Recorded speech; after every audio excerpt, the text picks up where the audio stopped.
What was the saddest sentence you have seen a judge give someone? I was in court when Judge Roberts sentenced Marcus Williams to life in prison for a murder he didn't commit. Marcus had spent 18 months as the prime suspect in his best friend Tommy's death. The two had been inseparable since childhood, growing up 3 houses apart on Maple Street. More like brothers than friends. The night Tommy died, Marcus received a frantic call at 2 a.m. Tommy was sobbing, his voice shaking as he said he had messed up big time and desperately needed help. Marcus didn't hesitate for a second. He threw on clothes and drove across town in his beat-up Honda, running red lights to get there faster. When he arrived at the warehouse where Tommy worked security, he found his friend bleeding out on the concrete floor near the loading dock. There was so much blood pooling around Tommy's head that Marcus slipped trying to reach him. Marcus called 911 immediately and pressed his jacket against the wound, begging Tommy to stay awake. His hands were completely covered in Tommy's blood when police arrived 7 minutes later. The real killer had already fled through the back exit, leaving behind only footprints in the gravel that led to the parking lot. The prosecutor painted Marcus as jealous of Tommy's recent promotion to head of security and his new relationship with Sarah, a nurse from the hospital. They claimed the late-night call was Marcus luring Tommy to a secluded location for a confrontation that turned deadly. Security cameras had conveniently malfunctioned that entire week, so there was no footage of the actual killer entering or leaving the building. The murder weapon, a crowbar from the warehouse tool room, was never found despite extensive searches of the nearby river and dumpsters. Marcus's phone records clearly showed the incoming call from Tommy at 2:17 a.m., but the prosecutor argued Marcus could have forced Tommy to make that call at gunpoint. Since Marcus lived alone in a studio apartment, he had no alibi for the hours before Tommy's call. During the 3-week trial, Tommy's girlfriend Sarah testified that Tommy had mentioned feeling scared of someone at work, but never revealed who. He'd started walking her to her car after their dates and checking his rearview mirror constantly while driving. 3 coworkers confirmed Tommy seemed increasingly nervous in his final weeks, constantly looking over his shoulder during breaks and asking unusual questions about who had access to the warehouse after hours. The defense presented evidence that Tommy had discovered financial irregularities in the company books and was planning to report them to management. Bank records showed someone had been skimming money from client accounts, but the jury focused entirely on the physical evidence against Marcus. Marcus's bloody clothes, his fingerprints on Tommy's phone from trying to call for help again, and his presence at the crime scene created a compelling case for guilt, despite the complete lack of motive. When the verdict came back guilty of first-degree murder, Marcus just stared straight ahead at the American flag behind the judge's bench.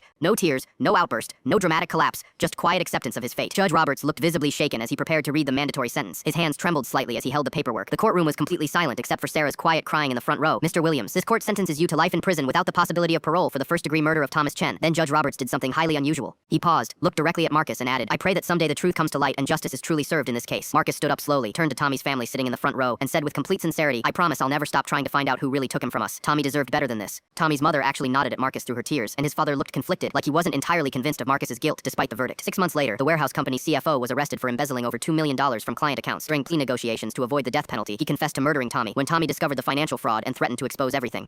But Marcus had already been transferred to Pelican Bay maximum security prison. His appeals were denied because the confession came too late to overturn the conviction. He's been there for 8 years now, still maintaining his innocence, still writing letters to Tommy's family. The real killer got 15 years for manslaughter and embezzlement. He'll be out in 6 years with good behavior.